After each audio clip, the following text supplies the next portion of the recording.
깊어가는 늦가을 11월, 라디오 서울과 함께 건강하고 활기찬 계절 맞이하세요. 강혜신의 오늘의 미국.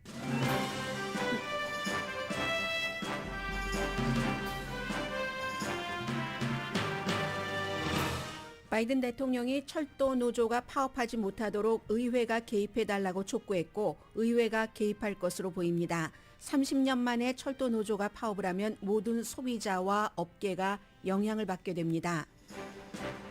바이든 대통령은 이를 논의하기 위해 오늘 백악관에서 양당 지도자를 만났고 지금은 공화당의 케빈 메카티 하원 원내대표가 백악관 앞에서 백악관 바로 그 뜰 안에서 파업은 있을 수 없다고 말하고 있습니다. 바이든 대통령은 미시건주에 있는 SK 반도체 칩 공장을 방문해서도 철도 파업을 막기 위한 발언을 할 예정입니다. 미국은 16강에 진출하려면 반드시 이겨야 하는 월드컵 경기를 정치적으로 적국인 이란과 오늘 치릅니다.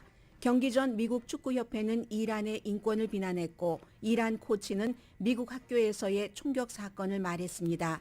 두 팀의 경기 능력보다 정치 배경이 훨씬 크게 들립니다. 연방 상원은 오늘 동성결혼과 다른 인종 간의 결혼할 권리를 보장하는 법안에 대해 투표합니다. 최종 투표입니다. 리치몬드가 포함된 버지니아주에서 4선으로 재선된 도널드 맥케친 연방 하원 의원이 어제 암으로 사망했습니다. 재선되고 3주일 만이고 그의 나이는 이제 61세입니다. 샌프란시스코 경찰이 민간인에게 킬러 로봇을 사용하도록 허가해달라고 요청했습니다. 중국은 코비드 정책에 항의하면서 시진핑 퇴진까지 요구하는 시위가 홍콩까지 번지자 대학생들을 고향집으로 돌려보내기 시작합니다. 여러분 안녕하십니까? 오늘의 미국 강혜신입니다. 좀 전까지 이제 바이든 대통령이 백악관에서 부통령이 바로 옆에 앉아 있고 그리고 그 바이든 대통령의 왼편에는 민주당의 낸시 펠로시 하원 의장과 척 슈머, 대통령의 오른편에는 공화당인 미치 매코넬 상원 원내대표와 케빈 메카티 하원 원내대표가 앉아 있었습니다.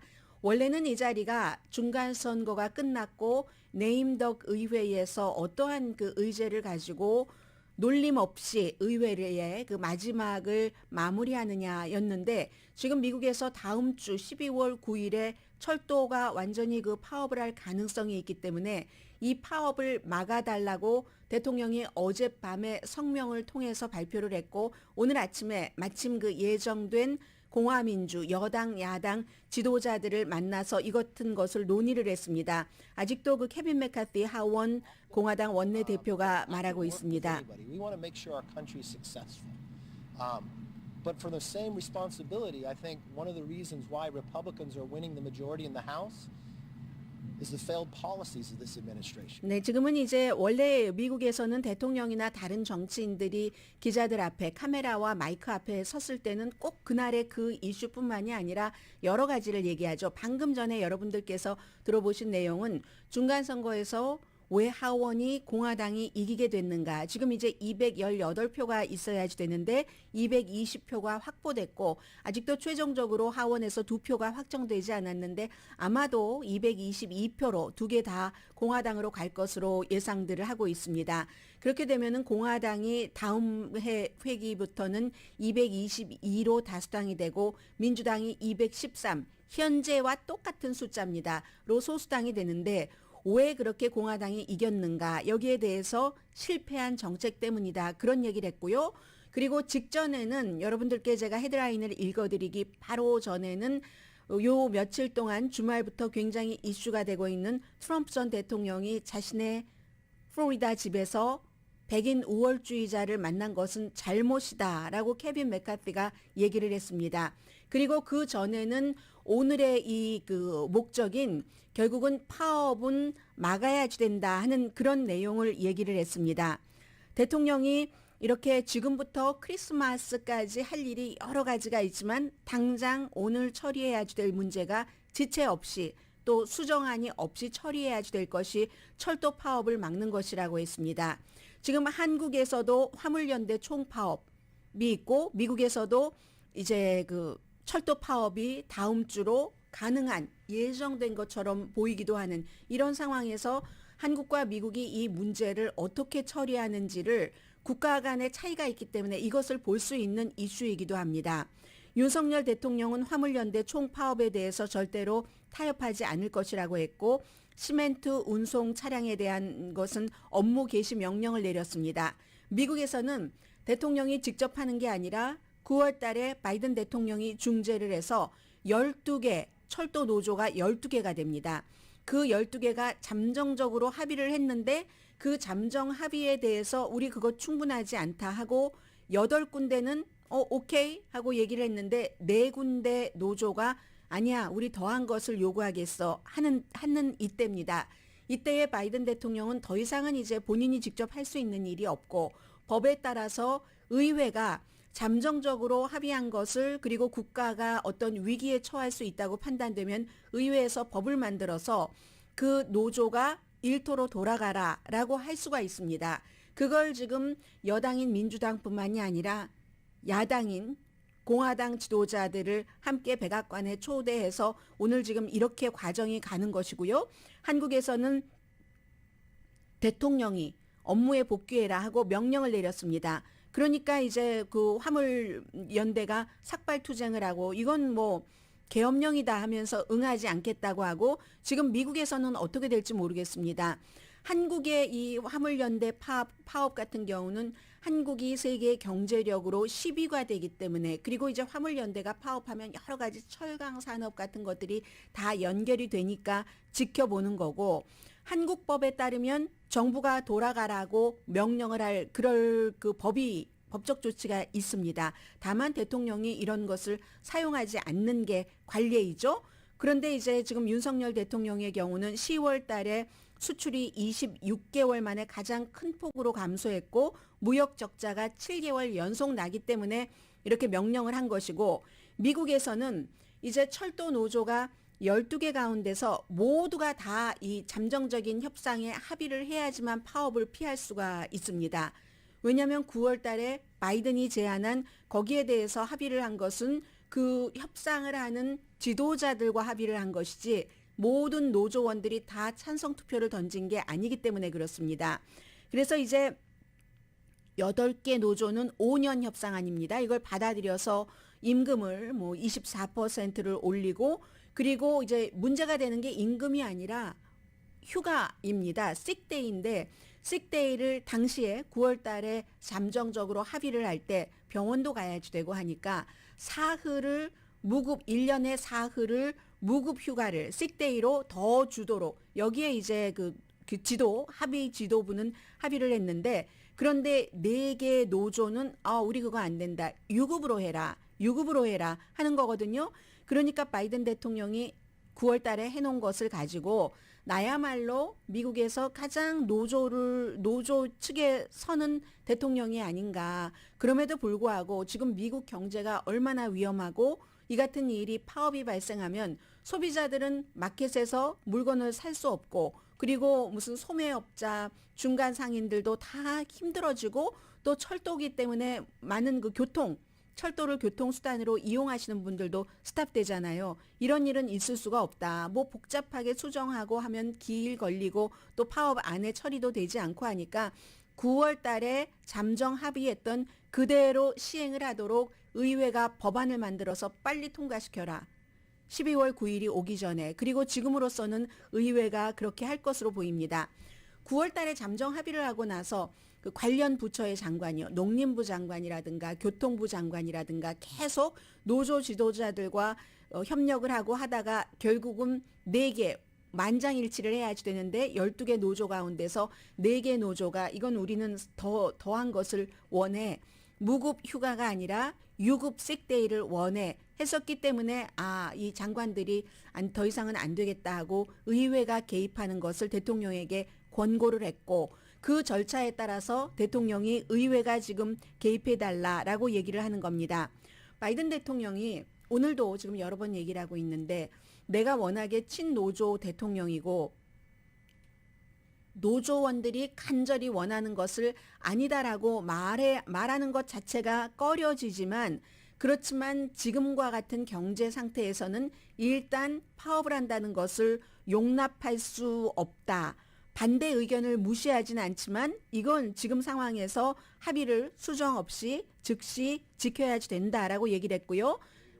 지금 민주당의 척 슈머 상원 원내대표입니다. And while the actual deadline of the railroads being shut down is the 8th, our real deadline is sooner than that. 네, 데드라인 자체가 12월 8일이라고 얘기를 하네요. 그런데 진짜 데드라인은 그것보다 빠를 수도 있기 때문에 우리가 뭔가를 해야지 된다 하는데 낸시 펠로시 하원 의장 당연히 한다고 했고 왜냐하면 의회는 그러한 권한이 있는 것뿐만이 아니라 책임도 있는데 국민들이 불편하게 하지 않을 그럴 책임, 경제가 마비되지 않게 할 책임. 왜냐하면 모든 물류의 3분의 1이 철로를 통해서 다른 곳으로 배분되고 소비자에게까지 전달되기 때문에 예를 들어서 뭐 지역사회가 깨끗한 물을 마시기 위해서 어떠한 물을 소독하는 약품을 받지 못할 수도 있고 목장주들은 가축의 사료를 받지 못할 수도 있습니다.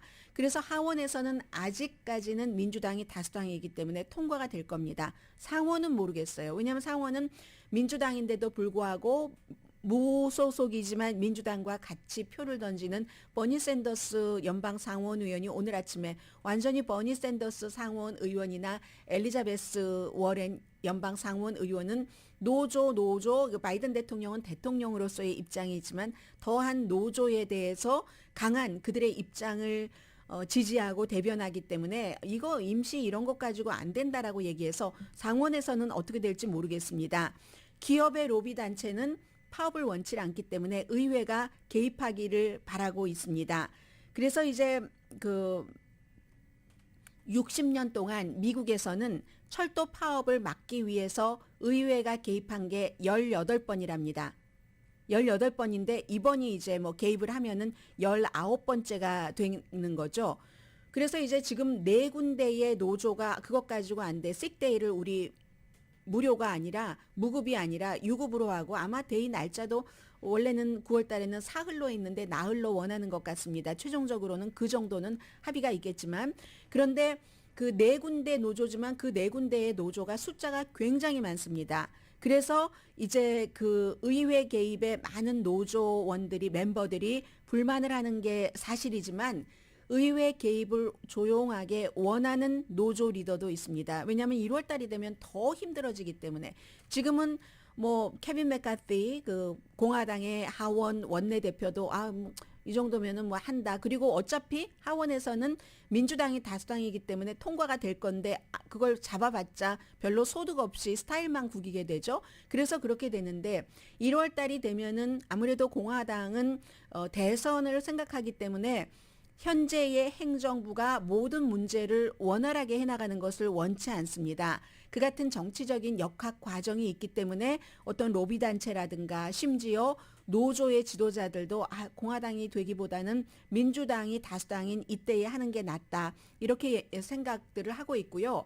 만약에 정말 파업을 한다 하면은 경제에 어떤 영향을 미치느냐. 30년 만에 처음 있을 철도 파업입니다. 만약에 이게 법으로 만들어져서 강제적으로 파업하지 말아라 하지 않게 된다면 그러면 지금 겨우 좀 안정된 공급망은 굉장히 혼란스러워지겠죠. 소비자와 모든 업계가 영향을 받습니다.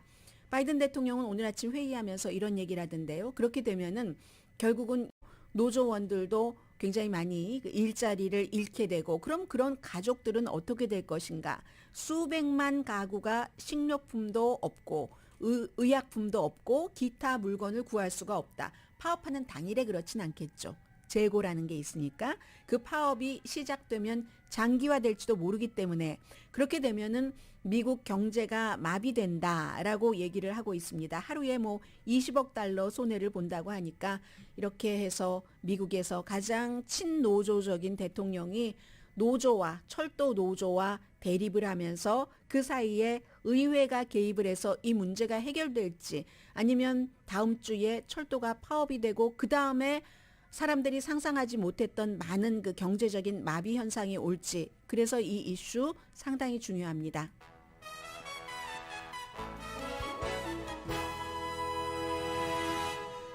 오늘의 미국은 유한양행 뉴오리진 건강식품과 유정란 배반엽 줄기세포 화장품 회사 셀리온, 이민법 가정법 전문 제인정 종합법률사무소, 프리미엄 고기 쌈밥 전문 레스토랑 쌈, 재래식으로 직접 만든 검정콩 생순두부 수라원 순두부, 한국 홈쇼핑 공동 후원입니다. 오늘 그 한국 회사 공장도 방문을 하는 것도 좀 뒤에 전해드리겠고요. 너무나도 중요한 축구가 있는데 한국이 축구할 때는 막 열심히 그 미국의 많은 매체들이 한인 매체들이 헤드라인부터 얘기를 하다가 미국 축구는 그냥 싹 그냥 대강 저 뒤에서 조금 말하고 말거든요. 저야 그럴 수가 있겠습니까? 오늘의 미국인데 그런데 지금 미국 때 이란 로스앤젤레스 시간으로 아침 11시에 축구를 하는데 이건 축구 그 이상의 의미가 있고 그리고 제가 이 이란과 미국을 보면서 한국과 일본의 정치적인 어떤 반감이라든가 아니면 월드컵에 있어서도 마찬가지잖아요. 그런데 이 이란과 미국의 축구 감독들은 지금 그 한국과 일본의 적대시하는 이 관계에서 여러 가지 그 정서와는 달리 어떻게 반응하느냐. 저에게는 그것도 상당히 흥미로웠고요. 일단은 월드컵이니까 경기는 경기고요. 잠시 뒤에 전해드립니다.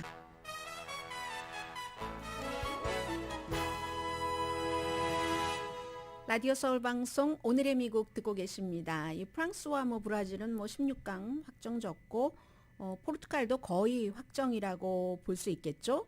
그리고는 이제 그 B조를 좀 말씀을 드리겠는데 잉글랜드, 웨일즈, 이란, 미국입니다. 잉글랜드가 FIFA 랭킹 5위고 이란이 미국이 16위, 그리고 웨일즈가 19위, 이란이 20위. 잉글랜드를 빼고는 미국, 이란, 웨일즈는 거의 비슷비슷합니다. 오늘이 이제 미국 대 이란전이 지금부터 1시간 40분 있으면 시작이 되는데 정치적으로 수십 년 동안 지금 적국인 이 두 나라가 경기를 치르게 되고 더군다나 미국으로서는 완전히 이겨야지 됩니다.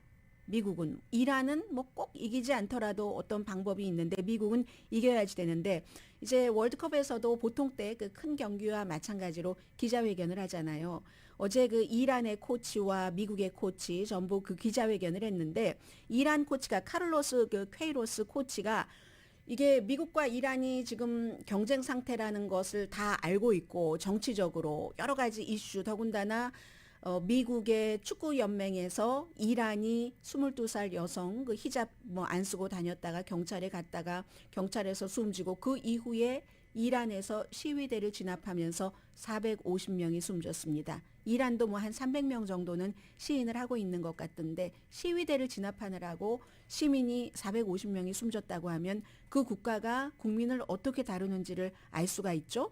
그런 면에 대해서 미국 축구연맹이 이란기에서 어떤 이란의 상징은 빼고 이 월드컵을 다룰 때 트위터에 그렇게 올리니까 이란에서 미국은 출장 정지 게임 10게임은 정지시켜야지 된다 하는 이 상황에서 코치들이 기자회견을 한 겁니다. 그럼에도 불구하고 이란의 코치가 카를로스 퀘이로스가 미국 선수들의 경기 능력을 엄청 칭찬을 했습니다. 우선 많은 시간을 이 스포츠는 월드컵은 직접적으로 정치가 아니다라는 것을 굉장히 강조하는 그런 모습이었고요. 카타르에서 미국 선수들이 얼마나 잘하든지 웨일즈와 잉글랜드랑 경기를 한 것을 얘기를 하는 거죠.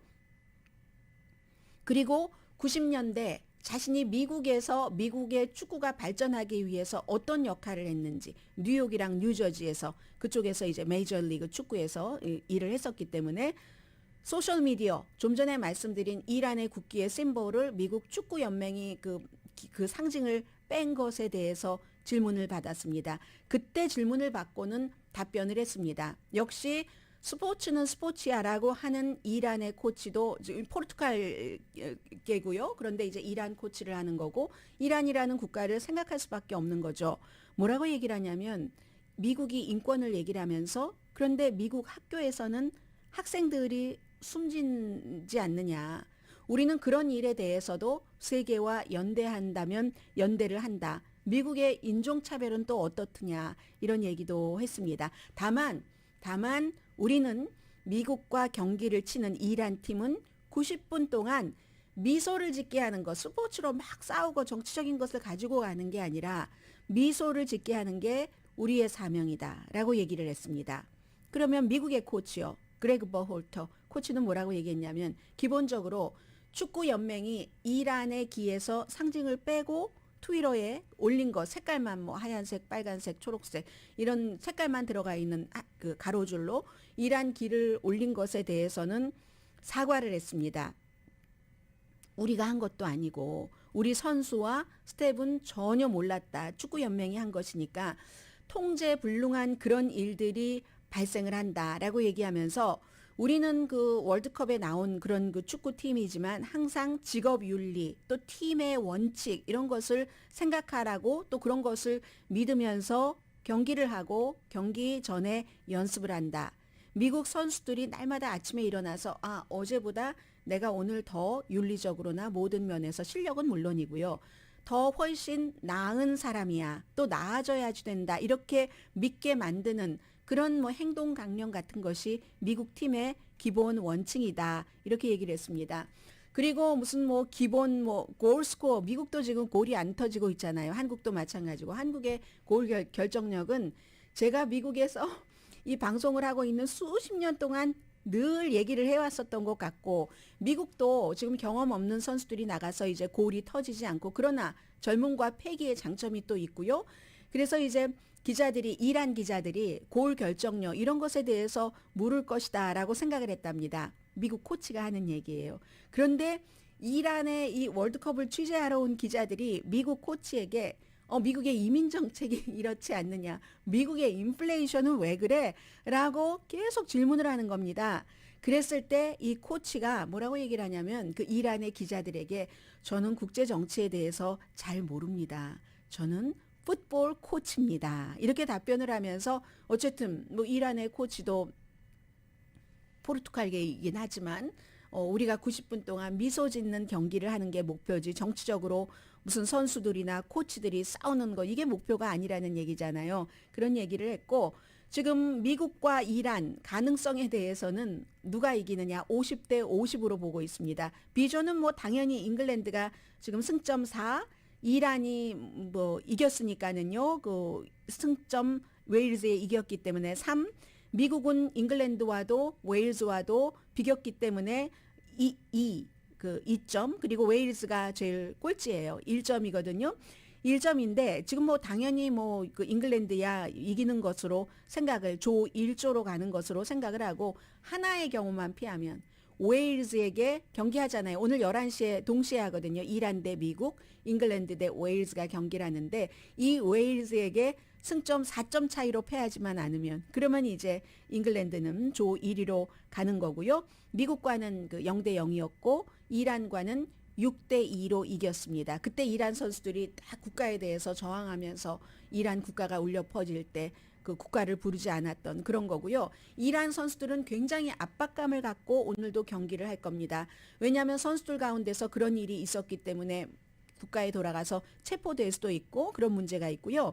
웨일즈는 미국과 그 비긴 것에 대해서 승점 1, 이란에 0대 2로 졌습니다. 그래서 잉글랜드를 이기고 웨일즈가 오늘 잉글랜드를 이기고 한국도 포르투갈을 이겨야지 되잖아요. 그 포르투갈이 FIFA 랭킹 9위인데 이겨야지 되고 그 이기고 나서 어떻게 돼야 돼? 잉글랜드 5위인데 웨일즈가 그 19위인데 5위를 이기고 그리고 이제 축구 이번에 그 월드컵에서 보면은 잉글랜드의 여러 가지를 볼 수 있잖아요. 그래서 웨일즈는 잉글랜드를 이기고 이란과 미국이 비길 때 그때 이제 희망이 보이는 겁니다. 그 다음에 복잡한 건 미국이 아니니까 말씀드리지 않겠습니다. 잉글랜드를 적어도 4골 차이로 이기면 희망 더 강해지고요.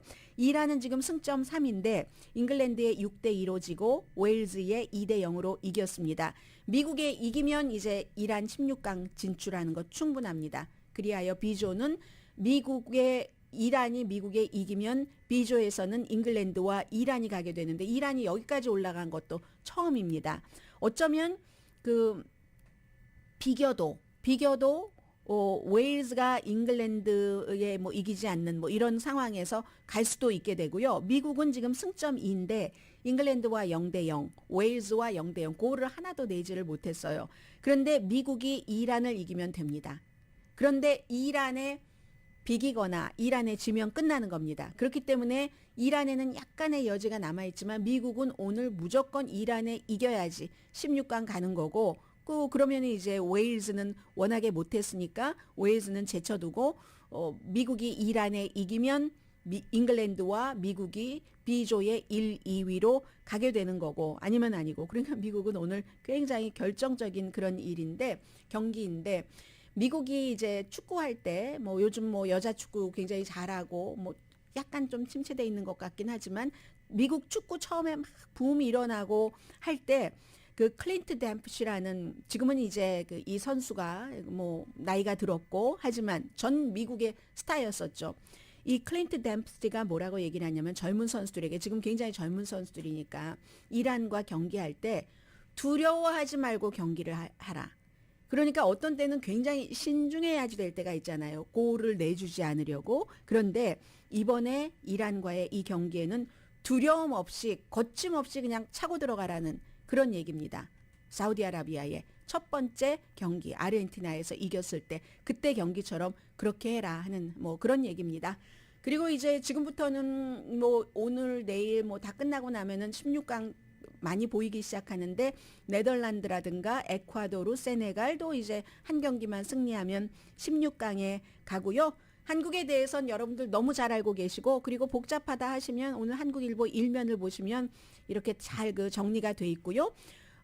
한국은 H조가 포르투갈이 FIFA 9위, 우루과이가 14위, 한국이 28위, 그리고 이제 가나가 61위인데 포르투갈이 지금 6점, 가나가 3점, 한국 1, 우루과이가 승점 1입니다. 포르투갈은 뭐 어떻게도 뭐 가는 것 이 뭐 거의 뭐 확정적이고, 한국이 기본적으로 이제 포르투갈을 이기고 나서 그 다음의 것을 생각을 해볼 수 있는 겁니다. 그래서 이제 한국 경기는 여러분들께서 너무 어제 잘 정리를 하셨으리라 이렇게 생각을 하고요. 그리고 뭘 말씀드릴까요? 그래도 하나 오늘 연방 의회에서 있는 일 정리를 해드릴까요? 이건 이제 미국의 추세입니다. 연방 상원이 오늘 최종적인 투표를 하는데, 어떤 투표냐면은 인종 간의 그 결혼도 권리를 보장을 하고, 그리고 동성 간의 결혼도 법으로, 연방 법으로 권리를 보장하는 것.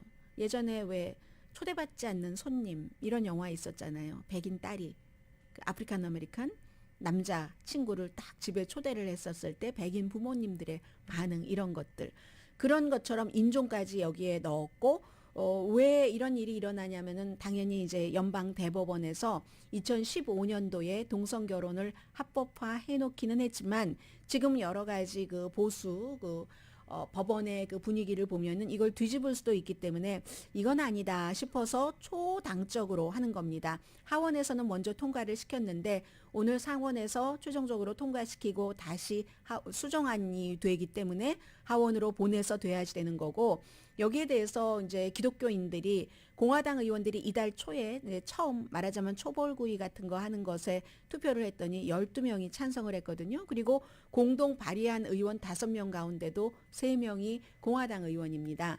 그래서 이제 이 문제는 헌법과 연방법에 따라서 단 예외는 뒀습니다. 일부 다처제 안 된다는 것. 그리고 이제 종교적인 문제로 인해서 우리 종교기관에서 동성애자들의 결혼식을 거부해도 된다는 이런 것들을 보장을 해주거든요. 그런 보장이 있은 뒤에 이제 몰몬교가 말일성도 예수 그리스도회도 이 안을 공식적으로 지지를 했고, 그래서 이제 통과될 가능성이 굉장히 많은 거고요. 오늘 그런데 민주당의 의원 한 명은 투표에 못하네요. 조지아주의 라파엘 워녹, 12월 6일에 결선 투표잖아요. 허셜 워커라는 미국 그 축구 풋볼 선수 출신의 공화당 후보와 지금 이제 이미 이제 조기 선거가 시작이 됐고 선거 캠페인을 하기 때문에 오늘 이 라파엘 워녹 의원은 투표에 하지 못합니다. 그런데 이달 초에 이제 12명의 공화당 의원들이 찬성을 했기 때문에, 그래서 이제 뭐 의사진행 방해 같은 것 없이 되는 거거든요. 수잔 콜린스라든가 메인주에 아니면 리자 머코스키 정말로 끝까지 가다가 상원에서 트럼프 전 대통령이 지지한 같은 공화당의 도전자를 물리치고 이번에 또다시 성공을 그 선거에서 한 리자 머코스키 엘라스카주에 그리고 이제 밋 롬니 예상을 해볼 수 있었던 거고 오하이오의 그 라포트만 등등 12명이 지금 그렇게 됐습니다. 하원으로 보내면 쉽게 패스를 하겠죠. 내년에 새로 공화당이 다수당이 된 하원이 아니니까. 그리고 지난번에요. 하원에서도 공화당 의원 47명이 이 안에 대해서 찬성표를 던졌습니다. 그때 이제 공화당의 그 영킴 의원과 미셸 스틸 의원은 찬성하지 않았습니다. 이 안에 대해서. 그리고 굉장히 강한 그 반대의 의견을 냈고 어쨌든 이게 오늘 상원에서 최종적으로 투표가 돼서 하원으로 가면 바이든 대통령이 서명할 것은 당연하고 그리하여 미국에서는 연방법으로 다시 한번 동성 결혼을 합법화하는 이런 일이 있는 날이고요. 샌프란시스코 경찰이 킬러 로봇가 사람을 경관이 아니라 경관은 멀리서 조종을 하고 숨지게 할 수 있다. 이럴 때 여러분들은 그런 일이 있다는 것을 좋게 생각을 하시겠습니까? 아니면 그건 아닌데 라고 생각을 하시겠어요? 저는 이 입장에서 생각하면 좋을 것 같기도 하고 이 입장에서 생각하면 아닐 것 같기도 하고 보편적인 인류의 가치를 생각을 하느냐 아니면 뭐 또 경관 자녀분이 경관일 수도 있잖아요. 그렇게 나눠서 생각을 해야지 될 것 같은데 잠시 뒤에 전해드립니다.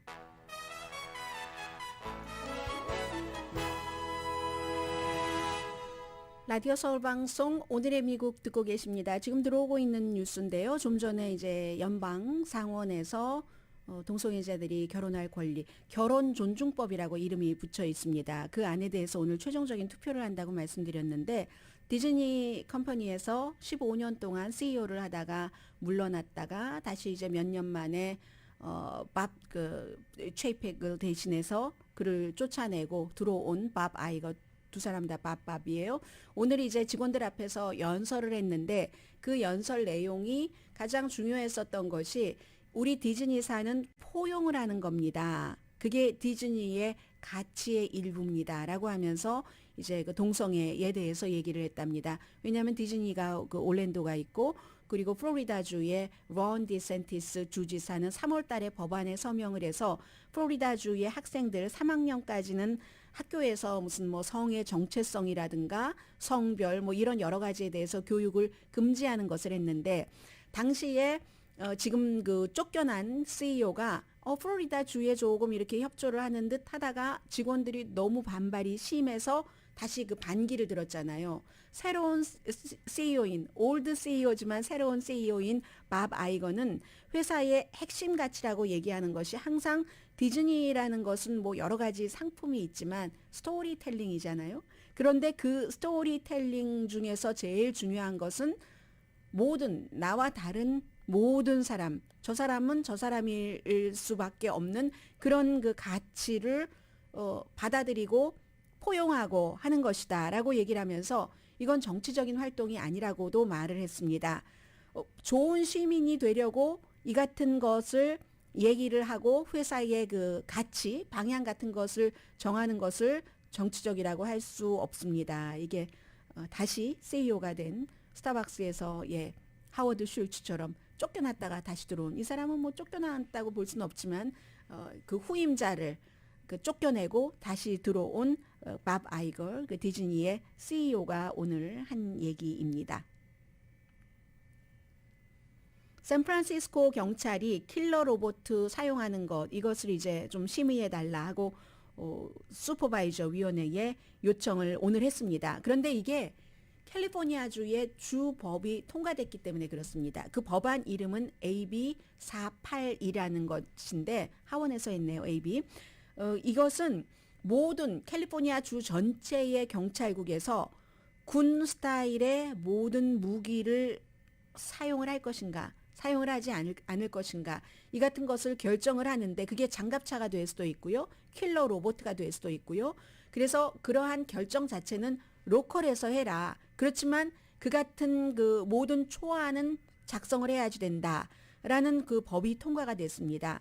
그렇기 때문에 오클랜드 경찰국에서 뭐 얼마 전에 킬러 로봇 이것을 제안을 해서 일반인들이 엄청나게 반발했습니다. 왜냐하면 사람이 없는 로봇을 멀리서 조종을 하면 시민들을 대상으로 하는 거잖아요. 경찰이 킬러 로봇을 쓸 때는 전쟁터에 나가서 적군을 대상으로 해서 하는 것이 아니라, 적군이라도 사실은 그 적군도 무슨 죄가 있겠습니까? 전쟁을 시작한 그 결정한 지도자들에 의해서 끌려나간 것일 뿐인데, 지금 우크라이나에 가서 추운 겨울에 싸우고 있는 러시아의 젊은 군인들도 마찬가지로요.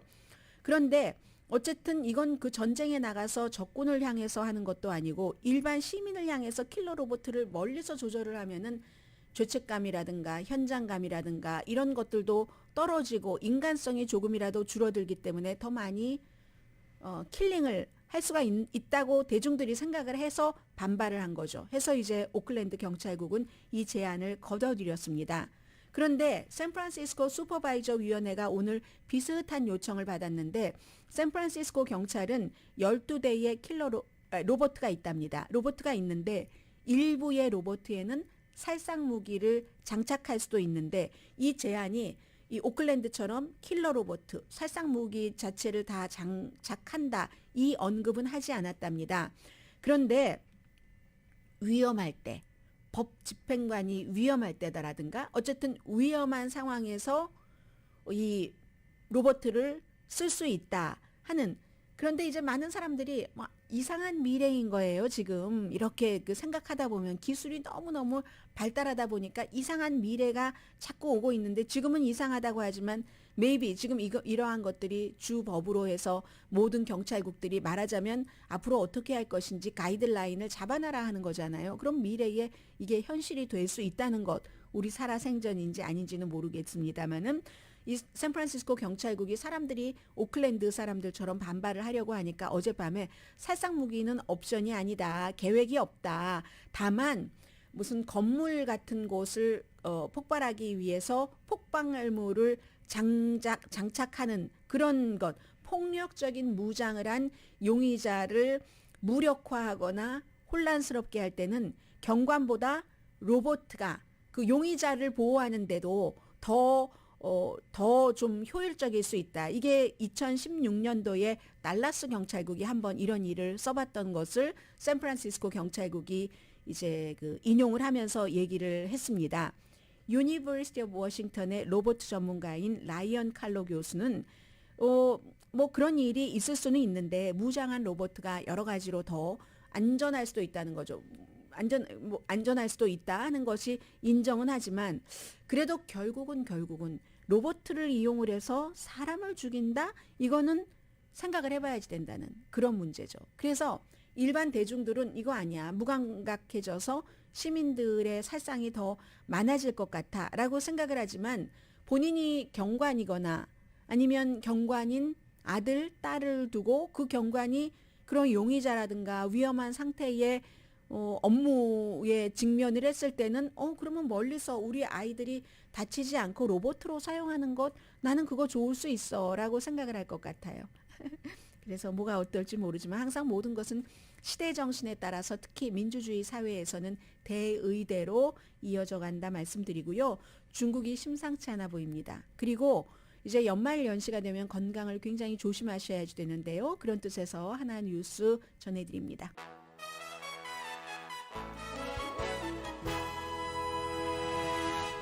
라디오 서울 방송 오늘의 미국 듣고 계십니다. 중국이 이제 그 코비드 19에 대한 봉쇄 정책에 반발하면서 시진핑 물러가라, 공산당은 물러가라 하고 시위를 하는데, 왜 중국은 심각한 봉쇄 정책을 하는가? 이것도 이제 미국과 라이벌인 중국을 들여다보는 데는 중요한 것 같습니다. 처음에는 이걸 막아서 사람들 이동 자유를 막고 해서 성공을 했죠. 그렇지만 변이 바이러스가 나오기 시작하면서부터는 중국이 그 모든 것을 다 손가락 사이로 바람과 공기와 물이 빠져나가는 것처럼 먼지가 막을 수가 없었습니다.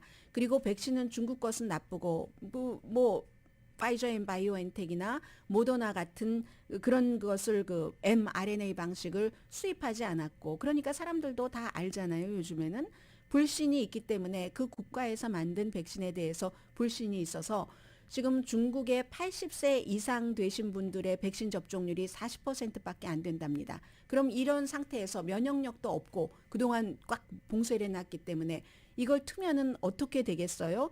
그래서 학생들이 시위하는 것을 막기 위해서 전부 고향으로 이제 뭐 큰 대도시에서 학교 다니던 학생들을 보내고 시험도 온라인으로 본다고 하고 미국은 여기에 대해서 평화로운 시위는 지지한다고 이란과 마찬가지로 그렇게 얘기를 하고 있는데 중국이 또 제일 중요한 건 헬스 시스템의 문제더군요. 가장 중요한 게 코비드 19 때 인구당 그 중환자실의 침대 문제잖아요. 한국은 인구 10만 명당 10개랍니다. 미국과 비교하진 않습니다. 이제 아시아니까 아시아랑 비교라면 대만은 인구 10만 명당 30개. 그에 비해서 중국은 14억 인구가 있는데 인구 10만 명당 중환자실 베드가 1개밖에 안 된답니다. 이걸 그 폐쇄 조치를 지금까지 해왔었기 때문에 이걸 풀고 나면은 중국이 감당을 할 수가 없어지는 거죠. 그런 문제 때문에도 지금 이런 이슈가 되고 그런데 이제 더 이상 사람들이 코비드에 감염되는 것을 두려워하지가 않고 억압하는 그 자체에 대해서 두려워하기 때문에 이 문제가 어떻게 퍼질지는 세계가 주목을 하고 있습니다. 오늘의 미국은 유한양행 뉴오리진 건강식품과 유정란 배반엽 줄기세포 화장품 회사 셀리온, 이민법 가정법 전문 제인정 종합법률사무소, 프리미엄 고기 쌈밥 전문 레스토랑 쌈, 재래식으로 직접 만든 검정콩 생순두부 수라원 순두부, 한국 홈쇼핑 공동 후원이었습니다. 10시에 좋은 아침 좋은 하루 방송됩니다. 한 분을 소개를 해드리겠습니다. 이분이야 어느 정도 예상했을지도 모르지만 연말연시가 되면은 마음도 어떤 때는 기분 좋았다 어떤 때는 울적해지기도 하고요. 우리가 이제 다른 그 공직자로서 오래 일을 하다가 간 그분을 이제 추모하기도 하면서 건강을 생각해 보시라 하는 뜻에서 전해드립니다. 버지니아주에서 4선째 성공을 한 도널드 맥케친 연방 하원 의원이 어제 암으로 숨졌습니다. 이분 61살이고요. 리치몬드가 포함된 사지구인데 원래 2013년부터 대장암을 앓아오셨습니다. 그동안 수술을 2번 받았는데 그런데도 이번에 4번째 재선이 된 거예요. 원래 목사셨고 그리고 변호사였는데 이분이 의정활동을 하는 동안에는 환경, 기후변화에 대해서 굉장히 일을 많이 했고요. 지금 당선된 지 3주일밖에 안 됐잖아요. 당연히 버지니아주에서 주지사가 공화당이죠. 글렌 영킨 주지사가 날짜를 정해서 새로 주민들이 선거를 치러야지 됩니다. 건강하세요. 강혜신이었습니다.